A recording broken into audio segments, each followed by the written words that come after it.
So today we're going to continue the dialogue series that we started last week. Last week we started with our openers. Even though some of us have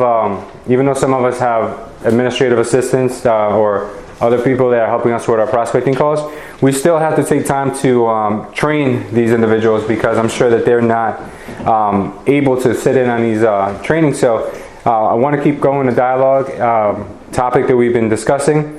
It's important to start doing these role-playing techniques with each other and with our admins, like I spoke about earlier. So today I want to talk about closing, because it doesn't matter how good you are at talking to someone. You can talk to somebody all day long. If you don't know how to close, it doesn't really make a difference if you're good at talking. Without a close, you have nothing. You know, you're wasting your time. You're running around in circles. You're spending money on leads that you're never going to convert. So today we're going to talk about a few closing techniques, just a few. There's so many closing techniques that we're going to just tackle a few every week until we get past this series. So today I want to really dive into what is a close. Like, who here knows? I'm sure everyone's heard the term close, right? Like close, but there's certain ways where a close is super obvious. Like, you don't want to be one of those people who are like kind of like real rough about it. Like, here, sign here. Let's get the show on the road. You're wasting my time. You don't want to be like that. That's not fair. But you do want to help people get off the fence, because a lot of people in life are indecisive. They can't make up their mind. Even if they know it's a good decision for them, they look for any reason to find like a flaw in it. And people like that are just doing themselves a disservice. So you need to help these people by learning how to close, so that way they can get their objective quicker, and then obviously you can move on to the next client. So what is a close, right? Who wins when you don't close? Obviously you don't win, right? If you don't close, you don't win. But guess who else doesn't win?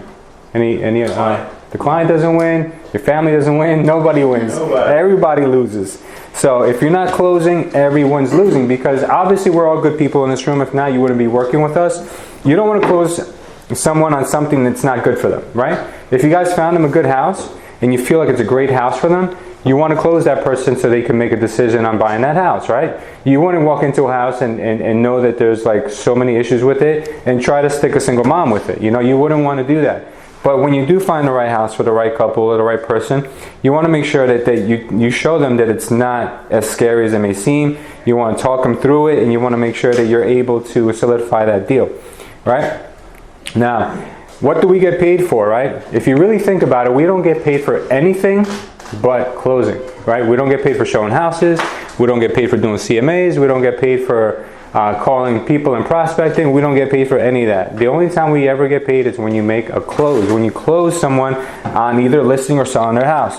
So more specifically, we close when we help people make decisions, right? If someone is so uncertain and throwing smoke screens left and right, you have to be able to read through that, and you have to be able to acknowledge when somebody is giving you just like a stall, right?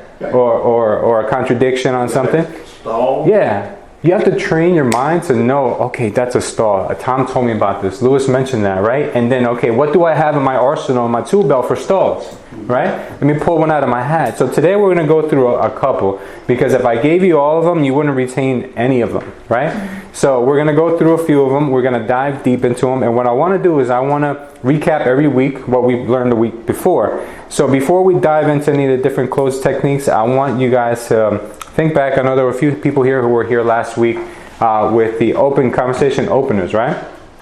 Can anyone give me a conversation opener that they either practice or that they feel they're going to be putting into effect, or they did put into effect? Does anyone have an example of anything we could have used from last week?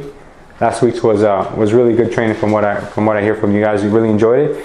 But it makes no difference if you didn't put it into practice. Like, you really have to take these techniques. Yeah, practice, absolutely. Does anyone remember one or want to share a story of one? Because there were some really good ones, man. There were some golden nuggets in there. Anybody? Well, John Lewis's was pretty good. John Lewis's was my favorite. It's sticking out in my mind. Yeah, absolutely. Don't call me out like that. Huh? Don't call me out like that. No, I'm not saying that you should recall it because it was yours. Yeah, you had the best one. Yeah, you had a really good one. I mean, like, calling someone, telling them, how did you get my number? Well, congratulations, you qualify to sell your home with no seller fees. Like, whoa, like that just caught me off, like right off track. Like, really? Like, majority of people are like, why? How would I qualify for that? Oh, you qualify for it since what? Where does your dialogue go from there? Like, what do you say? Like, it could be anything, I'm sure, right? They usually end up with either a stall or what was it, the condition, as the previous trainings went, where either, because that's a short sale stall. I mean, that's a short sale. That's a short sale objection over, whatever you want to call it. So you end up with a condition, either, okay, we're waiting on bankruptcy to see what goes on with my lawyer. That's the most popular one. Not really, to me, objections for that. Or you end up with, okay, let me speak to my wife. I have to speak to it, because one of the first questions right after that for me is, all right, who else do you need to make this decision? I always go for that one. Who else is going to help you make this decision? Okay, when are you going? I try to get that appointment. Exactly. Don't be scared to ask that, because some people like talk forever to someone who's never going to be able to be in a position. Keep it, because I want to do something with you. Sometimes people are talking to the wrong individual the whole time, making appointments with the wrong individual, and then trying to close the wrong individual, and then find out that it's someone else that's supposed to be making that call. So that's a really important question to ask, especially if you see on the tax records that it says John Smith, and you're speaking to a woman, or you're speaking to a guy named Ray. You have to, value your time. And if you're on the phone with someone for half an hour, and to come to find out, that person is like the cousin, and like they're just really close, and he knows all about his personal business, then it doesn't make any sense to be doing it. So, John, I like that one so much. I want you to role play it with me, the one that you did last week. So the agents who are calling distress can at least, I think this one is so good and powerful that everyone should try it once when they're calling distress. I'm actually even gonna, these recorded trainings that we're doing. If you guys have VAs, if you guys have anyone else who's making calls, give them these trainings, because it's really gonna help them. So let's start with that conversation that we spoke about last week, right? So ring, all right? Are you calling me, right? Hello? Yeah, good morning, Mr. Homeowner. This is John Brown. Wanted to try to get some help from you. Hopefully you can help me out. Looking for the owner of 1833 Front Street. Okay, well, that's me. How can I help you today? Actually just giving you a call. Want to see if you're interested in selling that all. I'm not sure, but I really don't think I have the time right now to discuss this, but I don't think I'm in a position to sell my house.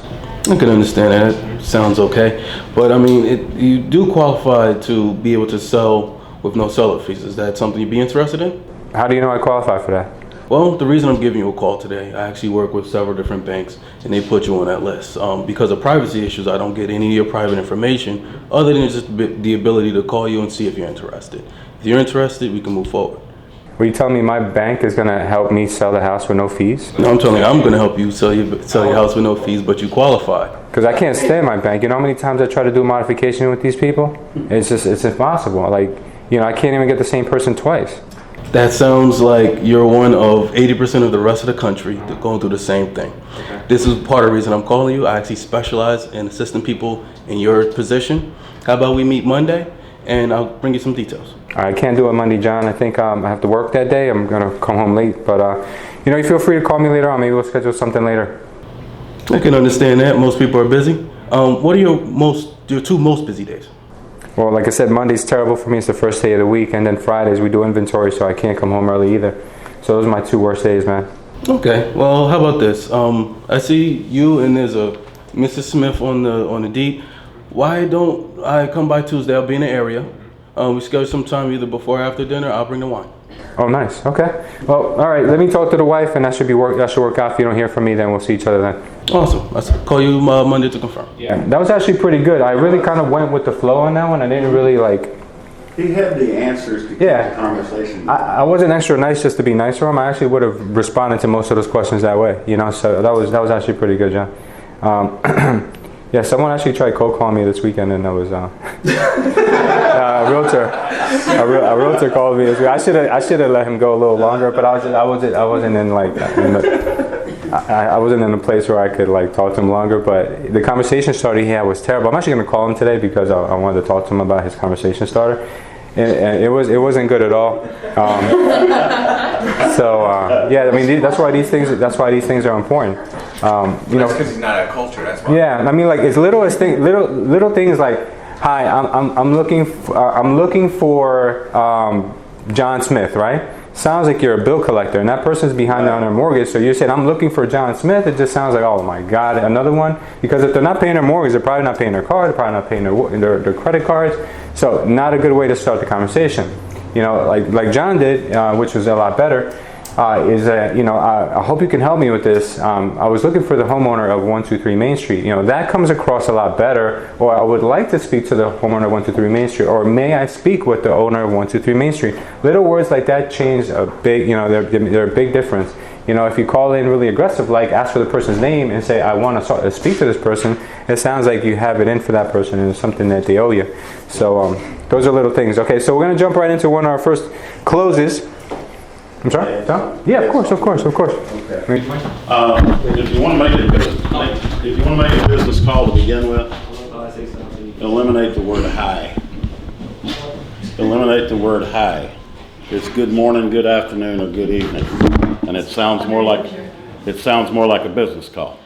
Good morning, good afternoon, or good evening. Not hi, how you doing, or something like that. Leave out the word hi. Okay, and that gets you on more business track to start with. Okay. Yeah, because it's weird not to start your conversation like that. A lot of people think that that's the way a conversation should go, but it doesn't sound natural, and people pick up on that right away. That and the word purpose. Yep. Purpose of my call. Yeah, people tend to give you more of what you want when you give them the reason why. It's weird. Like if you cut like I think I gave you guys this example before, but if you cut someone in line at the supermarket and say, I want to go in front of you so I can pay for my groceries, they're going to be like, no. But if you say to that person, I want to cut in front of you because my daughter's in the car by herself and I really have to get out of here. And the whole thing to change the dynamic of the conversation is because. The word because is, you know, people are like, oh, okay. You know, you just gave them the reason. A lot of times they're going to be like, all right, I'm cool with that. It doesn't even matter if the word, if you say, because I'd like to go in front of you, or just because you're adding that one word, it just changes the whole dynamic of the words. Just individual words change the wording meaning of all this stuff. Absolutely. And I've read that in a few different sales books that, you know, just giving people the reason why you're doing something it goes a far way. Okay, so delivery close. That's our first close for today. The delivery close. The delivery close is, when would you like to take delivery of your service, right? So what are we selling here, guys? We're selling service, right? We're selling service, we're selling ourselves. So how do we get someone to take delivery of our service? Example number one. When would you like to move into a new house? You know, we can make that possible for you. When would you like to move into your new house? So if we're showing a house to John and Jill, all right, and they're on the fence about it, and you can see that there's some reluctance there, but they like the house, right? How do you approach that person in a way where you can kind of get them off the fence? You know, hey John, when would you like to move into your new house? You know, and then maybe you'll catch them off guard and be like, you know what, I'd love to be in here by October. Okay, if you're going to make it by October, we need to start now. Like, it has to be right away, you know. So, you know, why don't you follow me to my office and we'll get the paperwork out of the way. You know, something like that. You need to kind of lead to where the conversation needs to go. So that's a good way to start. That's a good way to close someone on a purchase of a house. Now, another way to do it with a seller is, when would you like to sell your home by? You know, like some people, this is an easy way to gauge people. If someone says to you, oh, I'm in no rush to sell my house, maybe that's not the right seller for you right now. Just like I tell you guys to emotionally pre-qualify your buyers, you can emotionally pre-qualify your sellers as well. Because if somebody tells you, I'm in no rush to sell my house, maybe they're bluffing, maybe they're not. But do you want to take the chance on that guy and spend your time, spin your wheels? And you know, you might tell that person, listen, if you're not ready to sell your house right now, I understand that. I totally get it. You know what I'm going to do is I'm going to let you know what the price of your home is. Every month I'll send you a report on your home. When you are ready, you know, let me know, or I'll follow up with you on a monthly basis. But you want to go after people who say, when would you like to sell your house? I need to sell my house right away. Ding, ding, ding. That gives you a red flag. This is where I need to put my energy. Now I got to go for the close. Go ahead, huh? What if you get someone that said that they would sell, but they want like a lot more than what the house is valued at? You know, something like maybe 20 or 30 grand more over what it's worth. That's a condition, right? Sure, it's a condition, but here's the thing. Can you reduce the price of that house if you don't have it listed? Right. Can you reduce the price of that house if you don't have the listing? But The answer is no. But I've had experiences where I've taken listings over the asking price, and then it backfires on me, because even though I told them in the beginning we're overpriced, no buyers come, then they blame me, they want an unconditional release. I spend time and money on pictures, and they go with the next person, list and sell.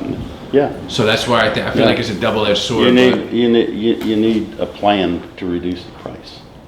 Okay. A reduction plan, right? You should get them to sign up to a reduction plan in the Yeah. beginning. Like, all right, we'll try your price. That's We'll try your price for 30 days. If we don't get showings and we don't have an offer and it's not sold in 30 days, we're gonna reduce the price to. You agree with that? And then if they say we don't want to reduce the prices where we're at, move on, they're not declined for me. Might be, but, yeah. I don't know how anybody else feels about it, but like I said, I can't do anything with the price if I don't have it listed.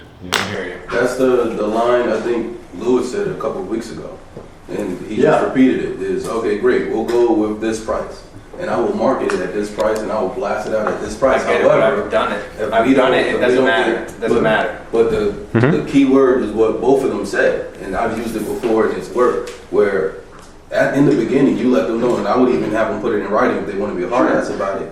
If we don't get any offers, and I prove to you that I'm doing my best to market it to all the buyers here, and we don't get any offers, that means it's the price. And if I can prove to you that it's only not, the only reason we're not getting this activity is because of the price that you want. Right. You have to give me the opportunity to sell it the way I know I can sell it. Right. And here's the proof that I can sell it at this price. Yeah. All right, And thank you guys. I've always, especially if you have the documentation to prove it, you have the power of the internet, so you don't even need to bring paper. You can look it up right then and there. Look at your neighbor's house. It's sold at this price. Look at this, look at that, look at that. I know for a fact I can sell it at this price. You want this price, I'll market it. No problem. Sign here, but also sign this document to prove that if I give you all the marketing that I'm doing and it doesn't sell, it's you. So let me do my job. I'm a little bit more obnoxious, but you can change the personality a little bit. You do it right, it's a fact. But it's always always worth it. Especially if you put the contract in front of them and say, well, would you sign a document saying that if I've done everything I could, that you'll let me lower the price. They take it seriously. Okay.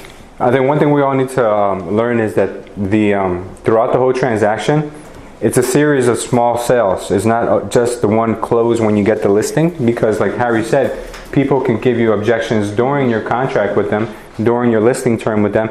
So what you need to get good at is also not only your closes when it comes time to get that listing signed, but also your closes when it comes down to production time, when it comes down to giving bad news, and then they're like, okay, I want an unconditional release. But I think we have to role play not only listings and sales and buyers, but we need to role play scenarios. So Harry, you know what, dude, I told you I wanted my house sold in 30 days. It's not sold. You know what, my cousin just got his license. I think I'm going to just list with him. They work with a bigger brokerage. They have more reach to more people. I think that's the way I need to go, bro. I'm sorry. Like, then you would probably get upset and probably say, you know what, that's the way you want to go. Cool. I just sold you, instead of you selling me. You're the salesperson. I'm the firefighter who just gave you my listing, but I sold you. So I think we all always need to remember is that people are people at the end of the day. There's not one silver bullet that's going to say, okay, if I close them this one time, they're going to be perfect. The point that I was going to make is that for me, I'm going to follow my intuition by reading the person and see if that's the person that I want to put my time and effort forward with. Besides saying all that stuff that we just discussed, I know all that already. Yeah. But I'm going to follow my intuition on reading that person if there's someone that I think I should put the time and effort in. 100%. Off of my past experiences with People will surprise you though, because you can meet the greatest person in the It's world. true. Right? It's true. Here's the key question here. When you're talking to somebody like that, ask this question. Why do you want to sell? Why do you want to sell? And that tells you, the answer to that question tells you what you're going to be able to get done with price reductions and so forth. I got to transfer. We got to move in 90 days. I'll take it. I don't care what kind of price they want for it. We'll take that, right? Yeah. Sure.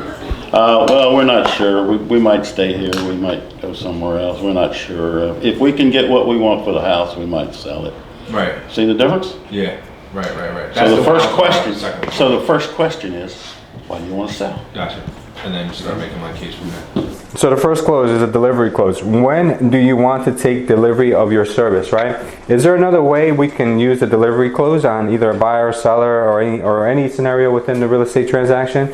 So the delivery close again, when do you want to take delivery of your service, okay?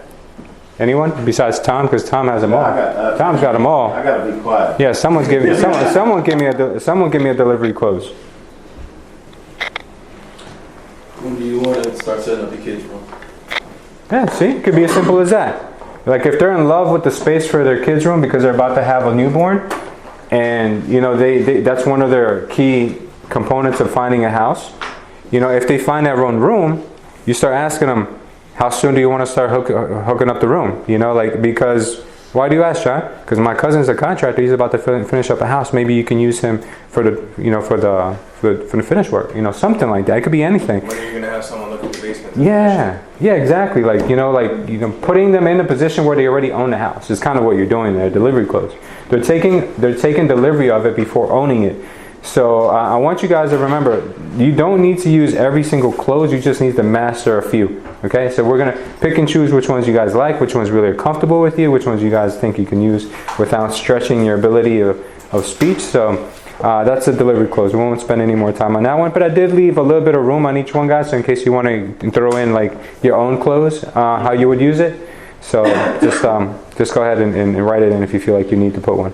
All right, our next closing is called the check close. If any of these sound familiar to you, Tommy, let me know too. The check close. The check close is, I'm going to give you an example of the check close. Is there anything you want me to address before we come to an agreement, right? So, for instance, right, if someone's on the fence about buying a house,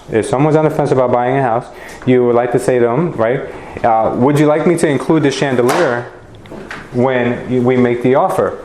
Or is there anything about this house that you want me to address before we make the offer? Before they even tell you that they want to make the offer. Because you just go ahead and assume that they're going to make the offer. Because you have to. Because a lot of times when they're not going to tell you, you have to kind of almost pull it out of them. You have to kind of drag out the decision out of that person. So I believe that's a good way for you guys to try to come to a close with someone if you do it that way as well. So is there anything you want me to address before we come to an agreement, right? So I just gave you one example. Now another example is there anything you need to address before you sell your house, right? Some people say I got to paint my foyer, or I got to do the landscaping, like so. You kind of, if you're trying to close someone and selling their house, right? But they're on the fence about when and why or where they're going to sell their house, you know, like you got to ask them the question, is there anything you need to address before we sell your house, or before you sell your home, or before we come to an agreement on price? Or is there like, or you can use it in a lot of different variations, but you can use a check close for either buyers or for sellers. So I want someone to give me an example of a check close besides what I just said. So I give you two examples. Is there anything you want me to address before we come to an agreement? Or would you like me to include the chandelier when we make the offer? Right, that's one way. Is there anything you need to address before selling your house, such as the landscaping? You know, would you like to fix the landscaping before you sell your home? You know, or is there something like that that you want to really? Is there a certain time frame that you need to close in? Yeah, I guess you can use it that way. Yeah, is there a certain time frame in which you need to sell your house? Correct. Like some people, like I have one right now, he wants to sell, but he doesn't want to sell until after January 1st because he wants to finish his holidays there. Okay, check. Do you want to finish your holidays here before you sell? So you list it and you get the date in January. List it now. Yeah, no, he's talking about different things to throw out there. Yeah, exactly. There's different examples. So Harry says, when is it that you need to sell your home by? And if the person says January 1st, okay, duly noted, check. All right, let's go. You know, it's kind of a good way to use the check close as well. I like that. More specifically, I was thinking of there being like actions that they needed to take in order to close or in order to do something, but that works too. So I like the check close. I don't know if anyone would like to role play with me. I think that the check close can be very effective if someone is really on the fence and they can't make up their mind on what to do. You want to role play with me, Scott? Sure. All right, the check close. Let me explain to everyone again. Check close is when you're putting in when someone wants to put in a condition in order to make up their mind, right? All right, cool. All right, so Scott, I'm gonna be the buyer, and I want you to give me the check close. I want you to, ask me something along these lines in order to get me off the fence. All right, so we're walking along the house, and we're about to finish up. I'm like, yeah, Scott, I kind of like this house, man. It fits everything I need, but you know what? It's only the third house I looked at with you. I think I need to see some more. Well, is there anything you want to address that will give this property a better view in your eyes? Yeah, you know what, man? If we could do something about that moisture in the basement, you know, like, it'd be perfect. You know, that's not a big deal. Maybe we can talk to the seller, get him to look at it and address it, and we can move forward. Okay, you know what? That works. All right, so I like that because Scott was like, you know what? Why don't we put that in the agreement? Let's say that the seller's going to be on the hook for a sump pit or waterproofing. We can make that happen, bro. Just because you don't see that it's there now doesn't mean we can't get it to work. So that's a great example of a check close. Now let's do the same thing with me being a seller, right? All right. Yeah, Scott, man, I love your presentation, man. You know, you seem like a really good guy. I'm just not sure, man, if I want to sell my house right now. Well, what are your reservations? What's the issue? It's just that, I don't know, man. It might be the timing. This time of year might not be good. You know, I don't know. I heard it softens up around, you know, the holidays. It's funny you bring up timing because now is the perfect time to actually sell. Interest rates are definitely going to go up by next month, and when interest rates go up, that means there will be less buyers. So the opportunity to make more money for the price of the home right now is perfect. Really? Okay.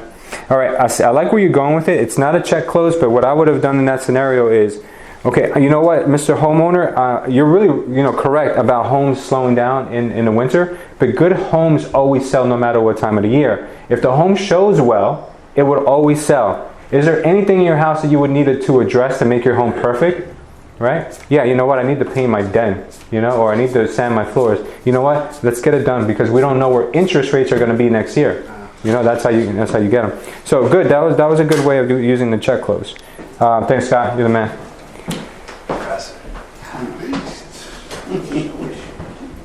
Okay, now we're going to go to our next close called the scale from 1 to 10 close, right? The scale 1 to 10 close, I can envision Harry using this for some reason.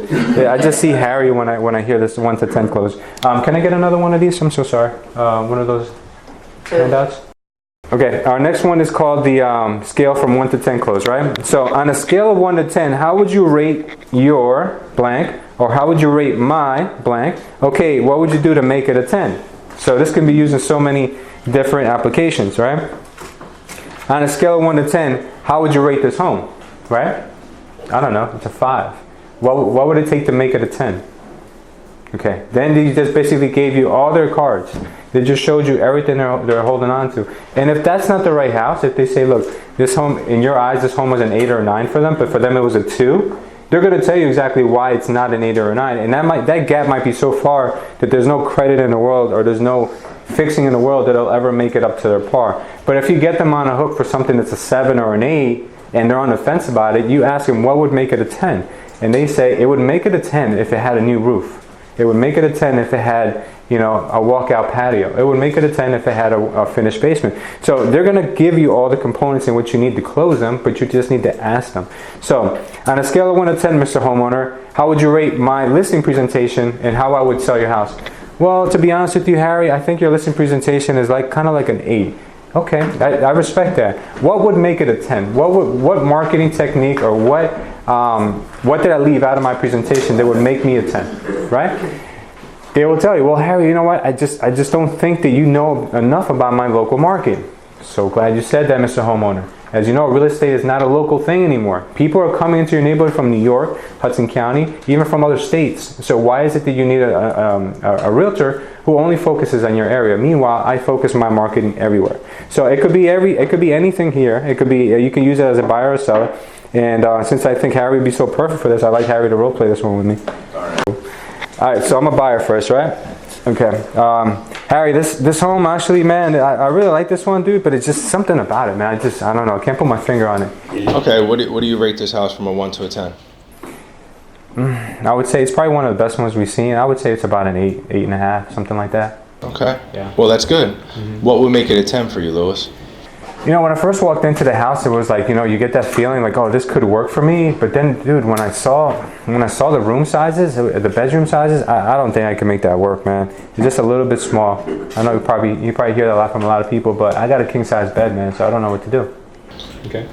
I can understand that. I can respect that. If you only really needed 2 bedrooms and you have 3, you can always blow out a wall that'll cost you maybe like $1,500, and you can have your king bedroom right there. You know what? Do we need an architect for that? It depends. If it's a weight-bearing wall, we can find out. All right. Is there a way we can find that out? Absolutely. I'll call my buddy Greg now.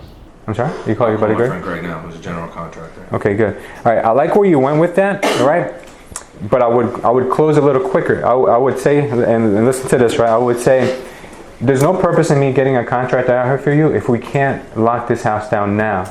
Let's lock it down and then let's have the contractor come in. That way you at least have this as an option. Right. You know, so yeah, go to that. Like you had me by the jugular. Close so first. yeah, close that and then talk about the solution. So that was actually really good. You can't make your bedrooms bigger unless you do a knock down a wall or you lowball the price like Tom says. You make the price smaller. The bedrooms seem a lot bigger at that point. I'll get a new bed or whatever, right? So it doesn't matter if I'm getting a good deal on the house. So I thought about saying, would 10 grand look more appealing to you? Sure, we could but do it if their that way. bed can't fit, Yeah. it doesn't matter if it's 10 grand cheaper because their Exactly. bed don't fit. That's So what I they threw did. that out the window. exactly. That's why I threw you that curveball because I know it's not you can do about a bedroom. That one was a condition. Yeah. The bed's too big. I can't get my bed. But I get what you're That's saying, a like condition. where I skipped over, I should move forward and lock in the house, then bring the solution. Correct. Address the problem Yeah. that we need to get it first, Yeah. and then bring the solution. Let them know. Listen, when I don't accept an offer, there's no reason why we should even think about dropping a wall. Yeah, because You know? it's gonna go. Absolutely. Okay, so now let's role play it as if I'm the seller, right? Okay. All right, so. Okay, Aaron, thank you for your time. I have another agent coming in later on today, and it was really informative, everything you told me. So, you know, I appreciate it. We'll be in touch. Yeah, well, first off, I want to say thank you for giving me the opportunity. I would really love some criticism, if any, on my presentation on a scale of 1 to 10. How did I do in your opinion? Please be honest. Well, in all honesty, brother, I mean, look, this stays within these walls. I think you're more along the lines, the presentation you gave me makes me feel like you're a 7 on a 1 to 10. You know, obviously don't take that personally. I just feel like, you know, compared to the other agents I've met with, I feel like you're a 7. Okay. What would make me a 10 compared to those? What were the other agents doing that I wasn't doing myself? Or what would make me a 10? Okay, well, to be completely honest with you, it seems like you don't know enough about my house. How long have you been in this business? Long enough. Long enough? Okay. Seems like forever. Seems like forever. See the grays on my beard? You were gonna say that. Well, Harry, can you tell me a little bit about my style of home? Like, explain to how would you showcase my home to a buyer if they came today? Like, what do you know about the architectural style? What do you know about the period of this home? Like, there's a lot of nuances about these old Tudors that were built, you know, before the 1920s. You know, is there something that you can pick out and showcase that maybe, you know, most agents won't? Yeah, I want to say that this Tudor can actually be perfect for a mother-daughter that I didn't see it listed last time. That could be an option that we can bring in other buyers with that. Well, that's Showcasing it true. that way. That's true. I guess we could look at it that way. Absolutely. Well, you know what, Harry? Thank you so much. I appreciate you coming by. If you can showcase my home that way, I would feel more comfortable working with you. But you just need to really know about, you know, the style of home. I would appreciate it if you found out, you know, who built this house and, you know, kind of go into the home a little more, because it seems like the agents from this area, they've wowed me with the amount of information they know about the local home builders. You know, so yeah, I mean, that was really good, Harry. I threw you some really rough curveballs there. Obviously, you know, just the other day you asked me, you know, what a Tudor was, you know, Right. and that's why I used that I threw example. it in there. Thank God. I saw that they had the mother-daughter out before, so I threw Yeah. that right back at you. Yeah, so a Tudor is a you know, a glorified Cape Cod looking house. Yeah, I had no idea. Sometimes it's Tater tot. tater tot. So what you really need to address is that, you know, obviously, you know, it was a little aggressive when you said to me, long enough. That was very standoffish. I would probably avoid that and say more like what you said afterwards. Like, it seems like it's You said forever. long enough. I don't remember what was Yeah, it. you How said the long dialogue- enough to how long you been in the business, and you said long enough, and that's a bad answer. Right. Yeah. In other words, you're telling him, hey, I know what I'm doing. Yeah, like I know more than you do, kind of like in a way. That was a little standoffish, but remember, we're getting people to like us, not to like become, you know, controversial with us. I think we need to say what you said. If you're not, I know. I honestly, dude, I normally do. Yeah. But like being put on the spot right now, I'm not even gonna lie. I'm not my normal self right now. that's fine, that's but fine. which is good because I'm out of my comfort zone. So this is the stuff why I said last week when you did this Yeah, you like it. that I like doing this Enjoy it. because it's gonna sharpen me a lot. It I will. need to be uncomfortable because normally I am in my comfort zone and you're taking me out of it, and I really am You enjoying will it. find that it's a lot easier talking to the customer than it is doing this. You will. You will. It's a lot easier. Well, I talking to think what you're preparing me for is the worst case scenario. So when I do get those clients Yeah. that throw me them, I am completely comfortable and not uncomfortable and more than ready and knock them out the park because that's what's going to get the listing. That's what needs to be done, of course. Well, guys, let's take it down for a sec. All right. So the other thing, Harry, that you said, guys, let's keep the conversations down. Hold on. So the other thing that you said, Harry, was this home could be used as a mother-daughter. That was a good way about it. But before we go there, even if you've only been in the business, guys, and you guys can be comfortable with this, if you guys been in the business 6 months, 2 months, a year and a half, there's always someone that's going to be in the business longer. Even if I said 15 years, there's probably a guy who came who was 30 years in the business. What if I said something like this, like, I've been in the business a little over a year and I'm a top producer at my age? That's exactly what I would go. I mean, I would show them, look, I've only been in this business a year. Selling yourself. Yeah. It's not quantity, it's quality. Exactly, but some people are born to do this. I've already outsold every person in my office, and there's over 30-something people in my office. I'm a top producer, I'm rookie of the year, I'm this, that. So you know what? I may not have as much clientele as the guy's been doing it 30 years, but the quality of the clients I do have, I do take great care of them, and I do pride myself on relationships. I mean, you can go into it, you can, if that's something that you want to have as a example, you can use that, or you can say, it seems like forever. If they want to dig in deep more, then you go. Yeah, I'll probably start off with the little bumper cushion that it seems like forever and then we want to dig. Yeah. Well, actually, I just closed 8 deals last month, Yeah. and that's just Exactly. 1 month. Exactly, absolutely, man. Okay, so the last thing you said was, okay, well, this home, I don't know if you've noticed, but it could be used as a mother-daughter.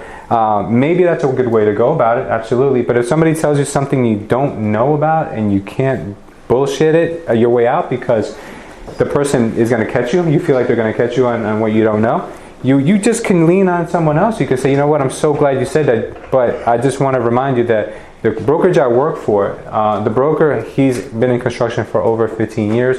He actually has he's built homes from the ground up.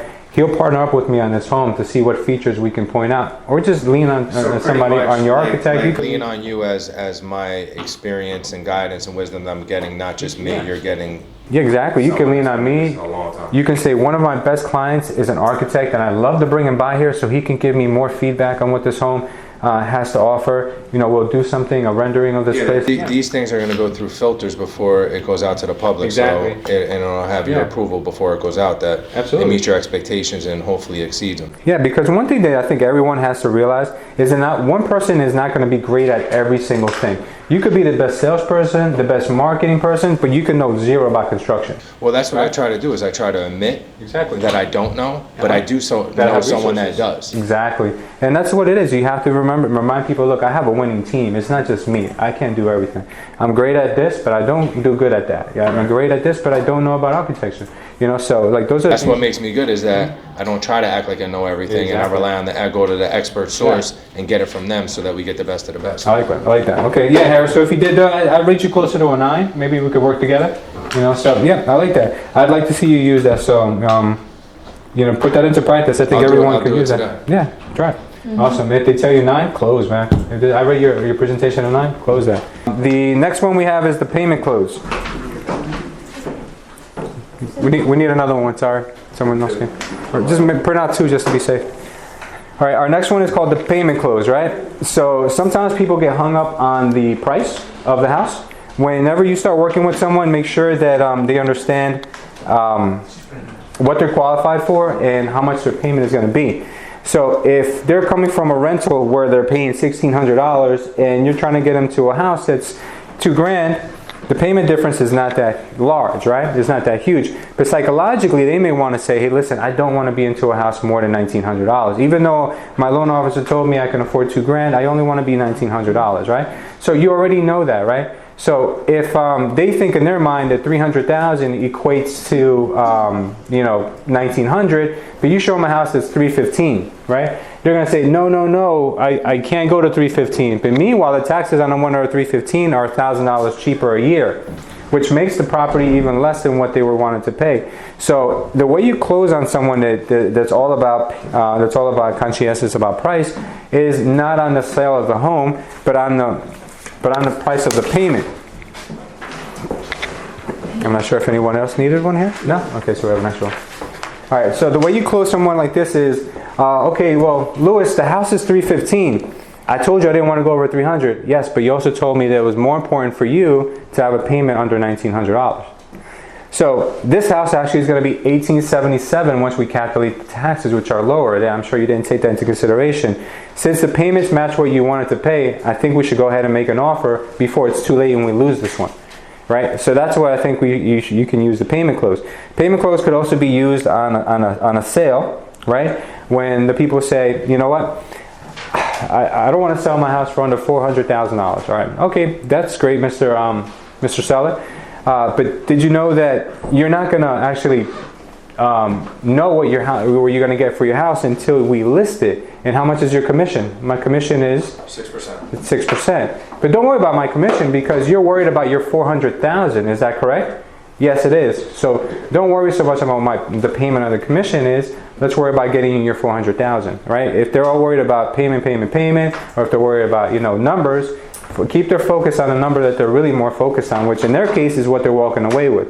So payment close, again, on the buying end, it could be all about, okay, their numbers, what they want to be comfortable paying a month. You can push them into a house that's a little bit more, taxes are less, payments still where they need to be, close them on that. If it's on a sale and they want to nickel and dime you on your commission, you've already kind of established that they're okay with taking $370 or $380 or $400. What does it matter what your commission is if you're confident that you can get them that number, even though your commission is 6%, right? So that one's pretty simple. I don't think you guys need to cover that one to a great extent.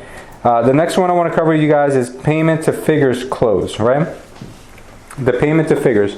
Okay, if somebody's really interested in a house, what are they going to ask you? How much is it going to cost me for this house? Like, what are the payments? Yeah, I don't think a lot of you guys know, but you can get the mortgage calculator right on your phone. I mean, some of you guys have it, but if you don't, get the mortgage calculator right on your phone. It's the easiest thing in the world to use. The only thing you can't calculate on there are your mortgage insurance, right?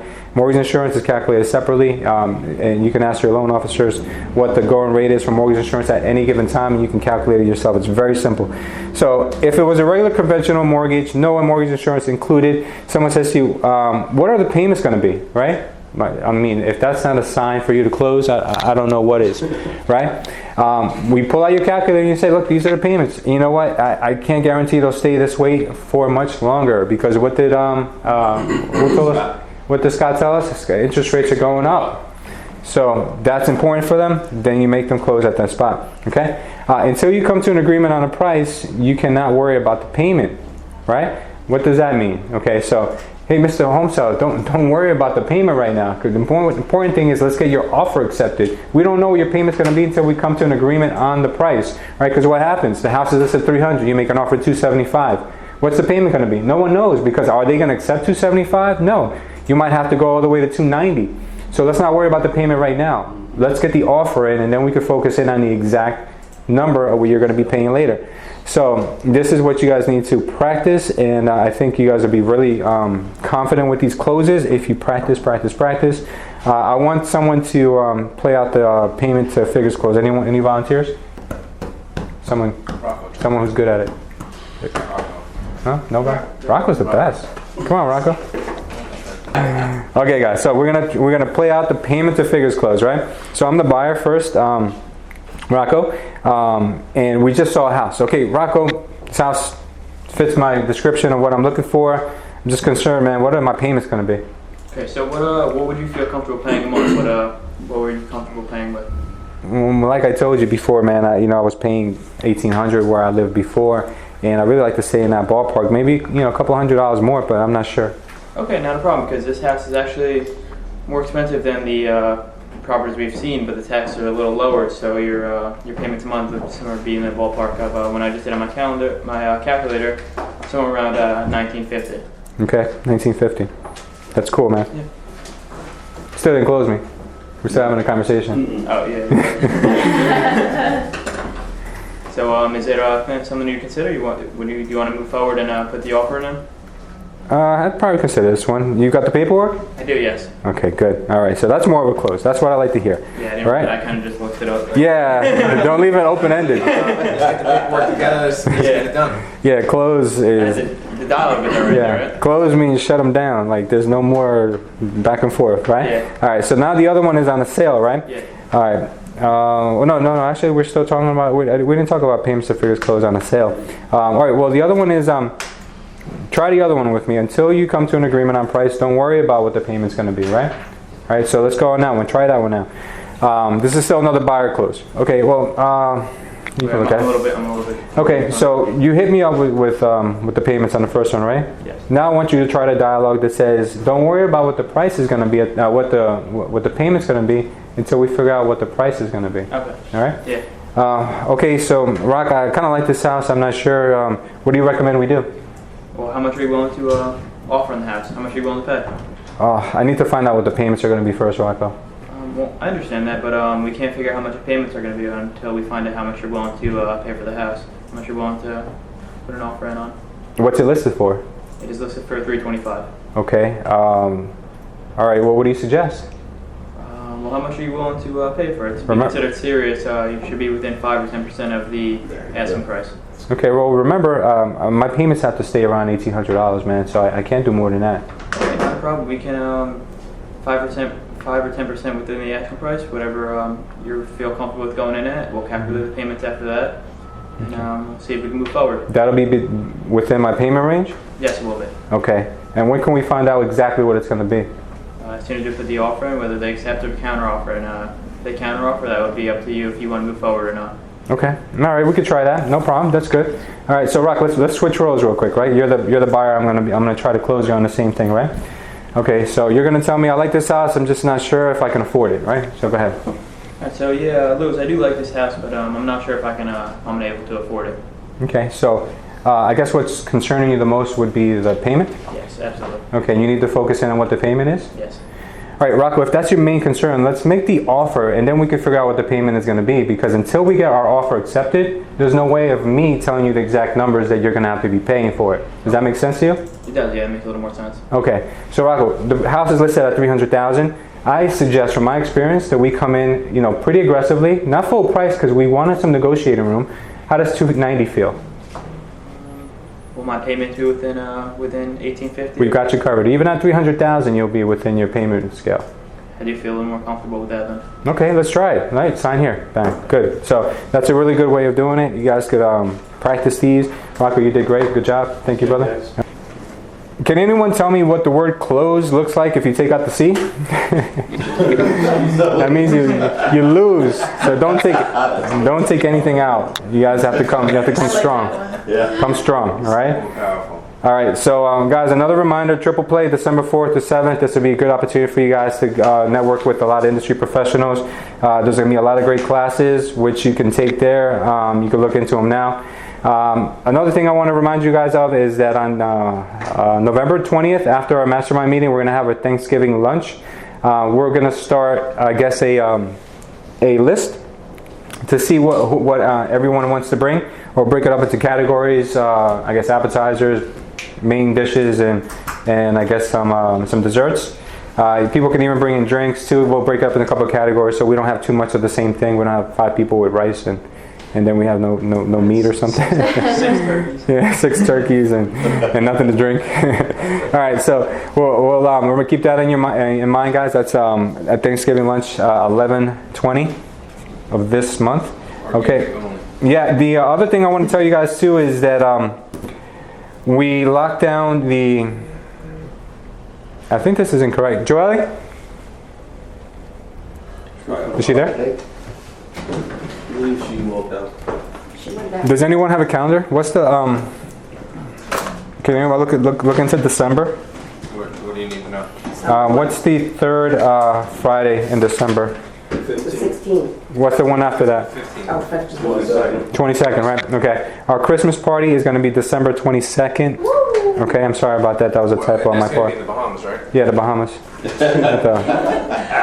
What's that place called? The Bahama Breeze. That's funny. Cruise around Manhattan. I knew he was gonna say that. I swear to God, I already knew where he was going.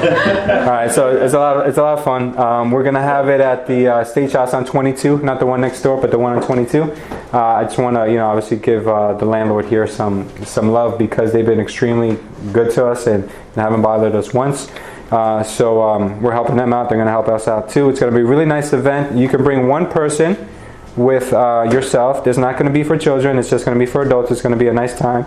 We're gonna have awards. It's gonna be a good event, and I suggested you guys, plan ahead and do whatever you can to make it. It's gonna be a lot of fun. That's gonna be December 22nd, starting around 6 p.m. at the Stage House on 22. All right. Anyone have any questions about anything you guys like for me to address?